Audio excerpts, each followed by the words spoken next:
Sam Wilson written well. Welcome to another segment of Can They Write Black People? So I wanted to piggyback off this video from my friend and mutual Fantastic Frankie. If you're not following her, go check out her video with regards to the writing of Sam Wilson, Captain America in the MCU. And one of my biggest problems with regards to Sam Wilson in the MCU and his portrayal, especially as a black man and a black superhero and just a person in general, is we don't really get to see the full life and the full actualization of Sam Wilson.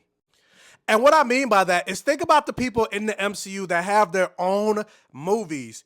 Tony Stark, Peter Parker, Stephen Strange, Thor, T'Challa. We get to see them as full, actualized individuals. We get to see their lives outside of being superheroes. We also get to see their love interests, what they do for work. And for Sam, we don't really get any of that. The first time we actually got to see a life outside of being Falcon for Sam Wilson is in The Falcon and Winter Soldier. We got to see his sister. He's from Louisiana. They had that boat when we saw him try to get a bank loan. But outside of that, like, does he have any love interests? Does he have any people that he's attracted to? And then even in Captain America Brave New World, which spoilers for that, but it's been a while, so anyway, but they mentioned that he has this friend, what's her name, Agent Taylor, in the White House, but we don't even get any development from their relationship. How do they know each other? Are they friends from college that they used to date? Who is she to him?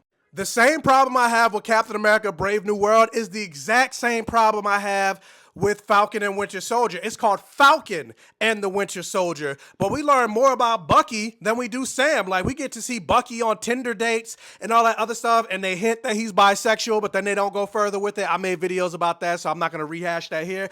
But yeah, we get to see more about Bucky's life than Sam's life. And it's the same thing. We learn more about Ross and his trying to connect with his daughter and all that other stuff than we do about Sam Wilson.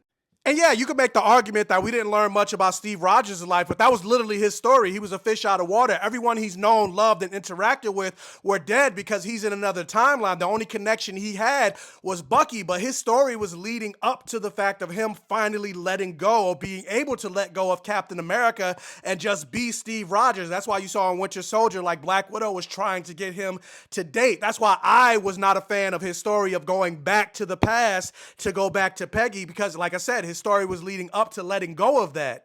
I did say spoilers, but when Bucky shows up in Brave New World, Sam and Bucky should have kissed. Bucky even said, "I love you." But even if you go the comic book route, Sam Wilson and Misty Knight are together. They could have introduced Misty Knight in the MCU. They could have even had his sister show up in this movie. But anyway, what do y'all think? Leave your comments in the comment section below and like, share, comment, interact for the all gay rhythm.